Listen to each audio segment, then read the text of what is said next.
welcome back to B Mother Reviews, everybody. And it's been a while since the last statue review on the channel, but you know what?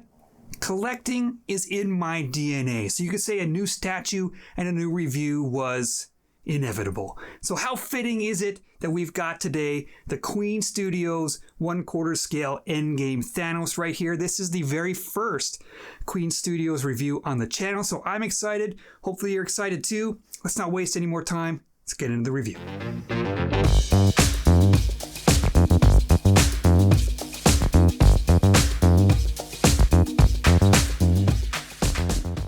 Alright, so Thanos has actually been in the Marvel Universe for quite some time now. He made his debut back in Iron Man issue number 55 from 1973, and it was established pretty early on that this was not a guy that you wanted to mess with. I mean, not only does he have his very own sweet yellow helicopter ride, he's also got godlike strength, stamina, speed, agility, durability. He has supreme intellect, he's a master tactician, and oh yeah, he's a pretty good hand-to-hand combatant as well.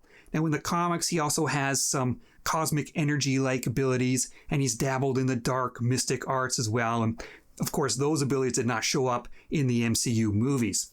Now, when I was a kid, kind of just getting into comics real big, the Infinity Gauntlet miniseries was in full swing, and I'll never forget the cover of actually one of the crossover issues, Silver Surfer number 55, where Thanos has the surfer held up by his neck while the rest of the Marvel Universe lay dead and defeated at his feet. I mean, even Galactus was floating helplessly above in the sky. That really established to me just how big of a badass Thanos really is. And in that series, he actually does wipe away half of the universe's population with a snap of his fingers.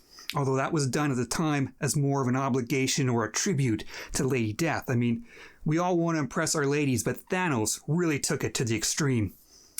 Now, in the MCU, of course, they changed his motivation slightly. He was doing it really as a way to reset the overpopulation of the universe, which you could argue is a noble idea.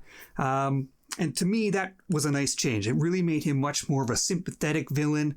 And for me, again, much more interesting and worthy of being the big bad villain of the MCU. But what you want to know is this statue worthy of being in your collection? Well, let's find out. Let's start off with sculpt and design next. All right, I'm going to start off this segment just talking quickly about the scale of this statue. Now, from all the information I could find, Thanos in the MCU is about 8 feet tall. Now, that is about 1.5 feet taller than he's listed for the comics, so that's important to note.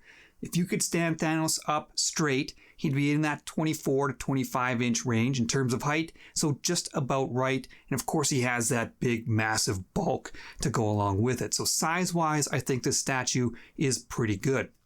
The design, of course, you're going to recognize this as coming almost right off the screen from Endgame. And, for me, if you could pick one moment to represent the entire MCU, this is it. I mean, this is moments before the climax of the Infinity Saga, moments before Cap proves he's worthy and picks up Mjolnir for the first time. Moments before Falcon comes on Cap's radio, says, "Cap, to your left." I mean, these are scenes that I've watched over and over since the movie came out, and I get chills still watching them.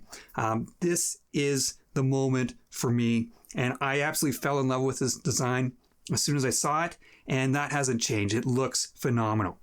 Sculpt-wise, this is, of course, a movie statue, so that changes things a little bit from the normal comic book statues that I have in my collection. There is some artistic license with a comic book statue to change up the costume details somewhat.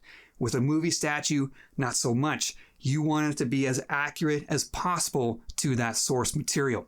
Now, this statue does have the benefit of coming out long after Endgame was released, so the artists know exactly what the character looked like on screen.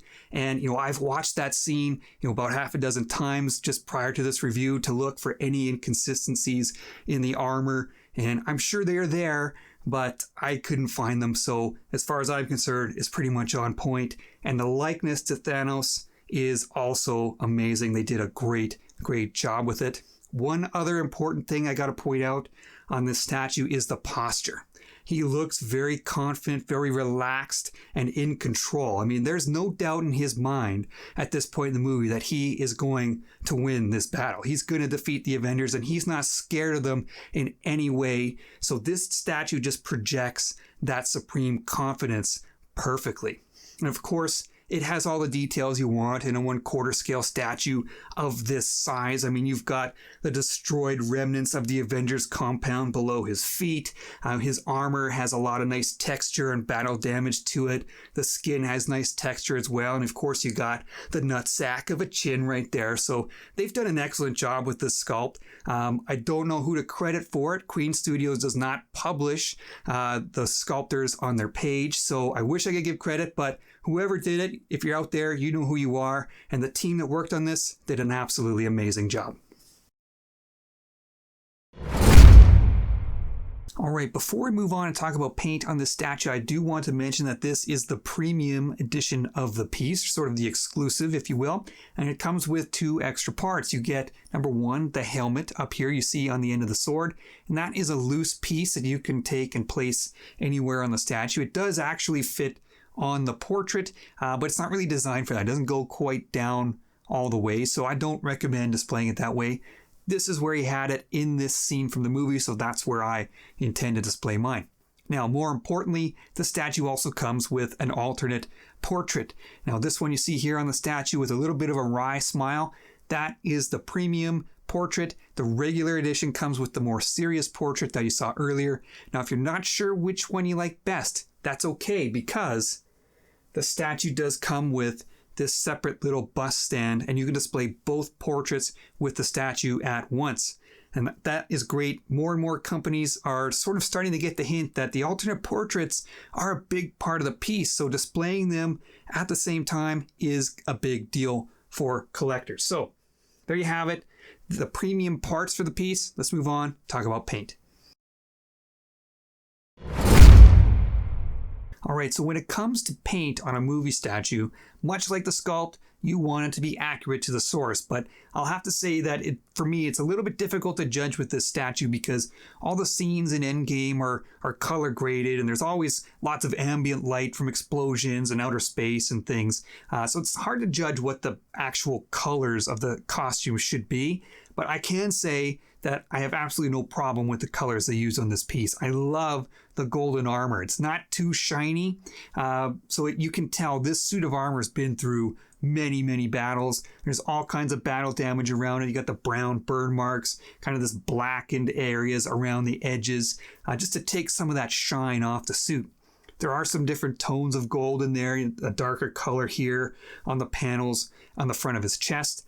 But even the blue parts of his suit have a little bit of a metallic undertone to them, and they look excellent as well. So the armor looks amazing. The skin as well looks pretty good. It's got that kind of subdued purplish gray skin tone to it. The lips look good, and the eyes look good. No wonky eyes on either portrait here. So overall, the paint on this piece, nothing to complain about here. All right, before we get too deep into the production segment here, I will just quickly show you the certificate of authenticity that you get in the box. It comes in a nice little plastic sleeve, so if you like having those with your piece, you get a pretty nice one there. I want to kick this segment off talking about the sword, and first thing, we'll just pop the helmet off the end of it there. You can see how it's a loose piece, and we'll just set it there next to his feet so you can see what that looks like. But the sword itself, you can see, is huge. It's about 30 inches tall, so it adds a lot of height to the piece, and there's also some width as well. Now I'll just pop it out of the base just to show you how big this thing is. I mean, my hand fits comfortably on the handle of this thing, and it is real metal, so it has a really nice, high quality, weighty feel about it. I mean, this thing is huge, and it just adds a lot of presence to the piece. But if you're lacking in display area like myself, you could remove the sword entirely. So you can see this part of the base just slides off. There's no hole or magnet or anything holding this on. It just sits loosely there. So you could just display Thanos alone like this. So some display options there for you on this piece. Other than that, the statue is superb. It's got a really nice weighty feel to it. That's a very heavy statue, actually. The parts all go together very nicely. There's no ugly seams. And one thing that I've harped on with other statues is, does the costume look like they're wearing it? Does it have that realistic look? This one definitely does. You can see that around his hands, where his hands actually fit inside the gloves. It's not cast as one piece, so you do get that nice realistic look about it.